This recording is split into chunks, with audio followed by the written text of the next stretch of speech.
शेख फरीद जी का जीवन परिचय बिल्कुल ही आसान भाषा में। मैं आपका अपना योगेश कुमार आप सभी का स्वागत करता हूं हमारे अपने YouTube चैनल में। अगर आप YouTube चैनल पर नए आए हैं तो प्लीज़ चैनल को सब्सक्राइब कर दें। चलो दोस्तों, वीडियो को शुरू करते हैं। हमारी आज की वीडियो काफ़ी ज़्यादा इंपॉर्टेंट है, इसीलिए शुरू से लेकर एंड तक ज़रूर देखें। शेख फरीद जी का जीवन परिचय बिल्कुल ही आसान भाषा में करेंगे। तो चलो दोस्तों, आज की वीडियो को शुरू करते हैं। सबसे पहले हम करेंगे परिचय एवं पहचान। शेख फरीद जी का पूरा नाम शेख फरीदुद्दीन मसूद गंज ए शक्कर था। वे पंजाब के महान सूफी संत, कवि और फकीर थे। उन्हें बाबा फरीद के नाम से अधिक जाना जाता है। वे चिश्ती सूफी परंपरा के प्रमुख संत थे। उनका स्थान भारतीय सूफी आंदोलन में अत्यंत महत्वपूर्ण है। वे प्रेम, मानवता और ईश्वर भक्ति के प्रचारक थे। उनका प्रभाव पंजाब, हरियाणा और उत्तर भारत में व्यापक रहा। वे पहले सूफी कवि माने जाते हैं जिनकी रचनाएं गुरु ग्रंथ साहिब में संकलित हैं। उनकी भाषा सरल, लोकधर्मी और भाव प्रधान थी। वे आध्यात्मिक साधना के साथ सामाजिक सुधारक भी थे। अब हम बात करेंगे नंबर 2, जन्म और परिवार की। शेख फरीद जी का जन्म 1173 ईस्वी में हुआ। उनका जन्म स्थान कोठेवाल, मुल्तान के पास माना जाता है। वर्तमान में यह क्षेत्र पाकिस्तान में है। उनके पिता का नाम शेख जमालुद्दीन सुलेमान था। उनके पिता धार्मिक प्रवृत्ति के व्यक्ति थे। उनकी माता का नाम मरियम बीबी था। माता अत्यंत धर्मनिष्ठ और साध्वी स्वभाव की थी। माता ने ही फरीद जी को धार्मिक संस्कार दिए। बचपन से ही फरीद जी गंभीर स्वभाव के थे। वे सांसारिक आकर्षणों से दूर रहते थे। नंबर 3, बचपन और शिक्षा। फरीद जी बचपन से ही ईश्वर भक्ति में रुचि रखते थे। उन्होंने प्रारंभिक शिक्षा घर पर ही प्राप्त की। अरबी और फारसी भाषा का ज्ञान प्राप्त किया। कुरान, हदीस और इस्लामी दर्शन का अध्ययन किया। वे अध्ययनशील और अनुशासित विद्यार्थी थे। बचपन में ही सूफी संतों की संगति मिली। उनका झुकाव तपस्या और साधना की ओर था। सांसारिक जीवन उन्हें आकर्षित नहीं करता था। वे मौन और ध्यान प्रिय बालक थे। ईश्वर प्राप्ति उनका मुख्य उद्देश्य बन गया। नंबर 4, गुरु और दीक्षा। शेख फरीद जी के गुरु ख्वाजा कुतुबुद्दीन बख्तियार काकी थे। गुरु जी चिश्ती परंपरा के महान संत थे। फरीद जी ने दिल्ली जाकर गुरु से दीक्षा ली। गुरु ने उन्हें आध्यात्मिक मार्ग दिखाया। फरीद जी ने गुरु की कठोर सेवा की। उन्होंने वर्षों तक साधना की। गुरु ने उनकी भक्ति से प्रसन्न होकर उन्हें आशीर्वाद दिया। उन्हें सूफी साधना की गहन शिक्षा मिली। उन्होंने संयम और त्याग का जीवन अपनाया। गुरु के आदेश को सर्वोपरि माना। नंबर 5, तपस्या और साधना। फरीद जी ने कठोर तपस्या की। वे कई दिनों तक उपवास रखते थे, जंगलों और एकांत में ध्यान करते थे। उन्होंने सांसारिक सुखों का त्याग किया। साधारण वस्त्र पहनते थे। फटे पुराने कपड़ों में संतोष रखते थे। भूख और प्यास को सहन करना सीखा। ईश्वर स्मरण में लीन रहते थे। आत्म संयम उनके जीवन का आधार था। उनकी साधना अत्यंत कठोर थी। नंबर 6, गंज ए शक्कर नाम। फरीद जी को गंज ए शक्कर कहा जाता है। इसका अर्थ है शक्कर का खजाना। यह नाम उनकी मधुर वाणी के कारण पड़ा। उनके वचन लोगों को अमृत समान लगते थे।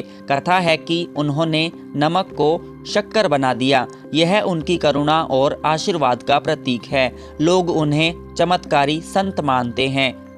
उनकी वाणी में प्रेम की मिठास थी। वे कटु सत्य भी मधुरता से कहते थे। इस नाम से उनकी लोकप्रियता बढ़ी। नंबर 7, निवास और कार्यक्षेत्र। शेख फरीद जी ने अजोधन को अपना केंद्र बनाया। आज इसे पाकपट्टन साहिब कहा जाता है। यही स्थान उनकी साधना भूमि बना। यहाँ उन्होंने खानकाह स्थापित की। दूर दूर से शिष्य आने लगे। गरीब और दुखी लोग उनसे सांत्वना पाते थे। उनकी खानकाह मानवता का केंद्र थी। जाति पाति का कोई भेद नहीं था, सभी को समान दृष्टि से देखते थे, प्रेम और सेवा का संदेश देते थे।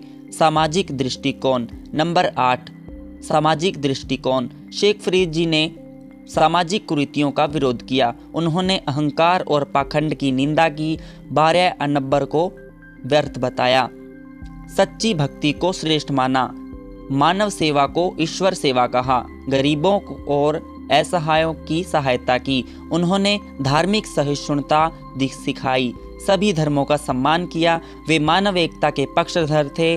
उनका दृष्टिकोण उदार और व्यापक था। नंबर 9, विवाह और गृहस्थ जीवन। शेख फरीद जी गृहस्थ जीवन में भी रहे। उनका विवाह हुआ था। उनके कई पुत्र थे। उन्होंने परिवार के साथ संतुलन बनाए रखा, गृहस्थ रहते हुए भी साधना जारी रखी, परिवार को भी आध्यात्मिक मार्ग पर चलाया। उन्होंने दिखाया कि संत गृहस्थ भी हो सकता है। जीवन में संयम बनाए रखा, वैराग्य और कर्तव्य में संतुलन रखा। यह उनके जीवन की विशेषता थी। नंबर 10, काव्य रचना। शेख फरीद जी ने काव्य रचना की। उनकी रचनाएं श्लोक कहलाती हैं। ये रचनाएं पंजाबी भाषा में हैं। भाषा सरल और लोक प्रचलित हैं। विषय भक्ति, वैराग्य और सत्य है।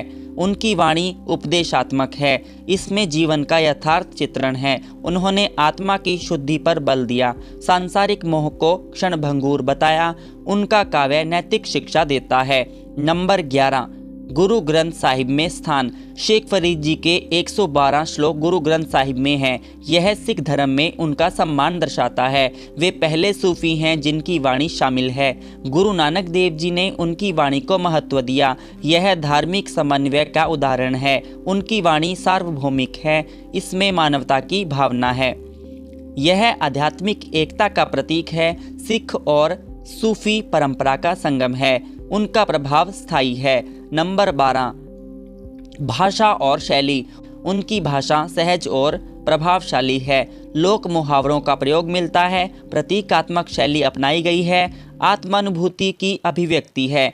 सरल शब्दों में गहन अर्थ छिपा है। उपदेश सीधे हृदय को छूते हैं। उनकी शैली सादगीपूर्ण है। भावनात्मकता प्रमुख है। अलंकारों का सीमित प्रयोग है। भाव ही काव्य की शक्ति है।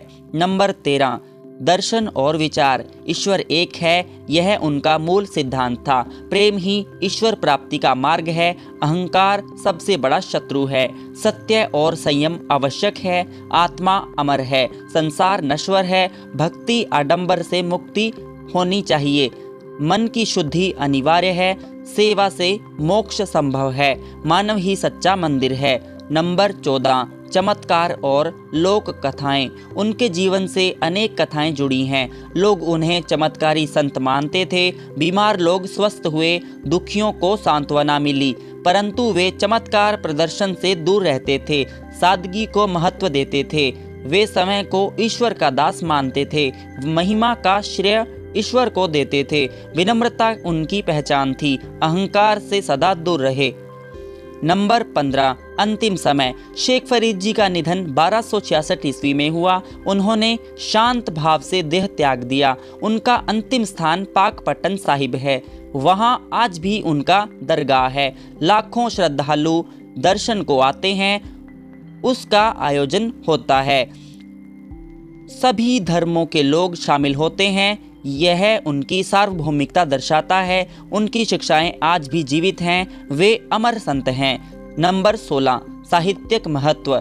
शेख फरीद जी पंजाबी साहित्य के आदि कवि माने जाते हैं। उन्होंने पंजाबी भाषा को प्रतिष्ठा दी। उनकी वाणी लोक भाषा की शक्ति है। उन्होंने भक्ति काव्य को नई दिशा दी, सूफी काव्य को लोकप्रिय बनाया। उनका प्रभाव कबीर पर भी पड़ा। संत साहित्य में उनका विशेष स्थान है। संत साहित्य में उनका विशेष स्थान है। नैतिक मूल्यों का प्रचार किया। उनका साहित्य कालजयी है। वे प्रेरणा स्रोत हैं। नंबर 17, प्रभाव और विरासत। शेख फरीद जी ने प्रेम का संदेश दिया। उन्होंने धर्मों को जोड़ने का कार्य किया। मानवता को सर्वोच्च मानना। आज भी उनके विचार प्रासंगिक हैं। वे सांप्रदायिक सौहार्द के प्रतीक हैं। उनका जीवन आदर्श है। युवाओं के लिए प्रतीक है, युवाओं के लिए प्रेरक हैं। संत परंपरा की नींव मजबूत की। सूफी आंदोलन को विस्तार दिया। ये युग दृष्टा हैं। निष्कर्ष, शेख फरीद जी महान संत थे। वे सूफी और भक्त कवि थे। उनका जीवन त्यागमय था। उनकी वाणी अमृत समान है। उन्होंने प्रेम का मार्ग दिखाया, मानव सेवा को धर्म बताया। उनका साहित्य अमूल्य है। वे आध्यात्मिक क्रांति के वाहक थे। उनका संदेश सार्वकालिक है। वे सच्चे मानवतावादी थे। नंबर 11, परीक्षा उपयोगी बिंदु। जन्म हुआ 1173 ईस्वी में, मृत्यु हुई 1266 ईस्वी में। परंपरा चिश्ती सूफी। गुरु हैं कुतुबुद्दीन बख्तियार काकी। भाषा पंजाबी थी। रचना श्लोक। गुरु ग्रंथ साहिब में इनकी वाणी है। निवास अजोधन पाकपटन में। उपनाम है इनका गंजे शकर। संदेश दिया प्रेम और मानवता का। नंबर 20, अंतिम 10 बिंदु। शेख फरीद जी संत और समाज सुधारक थे। उन्होंने आत्मा की शुद्धि पर बल दिया। उनका जीवन तपस्या का उदाहरण है। उनकी वाणी आज भी प्रेरक है। वे धार्मिक समन्वय के प्रतीक हैं। पंजाबी साहित्य के आधार स्तंभ हैं। सूफी काव्य के महान संत हैं। उनका नाम इतिहास में अमर है। वे सच्चे ईश्वर भक्त थे। शेख फरीद जी मानवता के प्रकाश स्तंभ हैं। साथियों, आपको आज की वीडियो कैसी लगी? देखने के लिए धन्यवाद। ऐसी ही वीडियोस देखने के लिए हमारे चैनल को सब्सक्राइब कर लें। तब तक के लिए आप सभी का धन्यवाद। जय हिंद, जय भारत, जय श्री राम।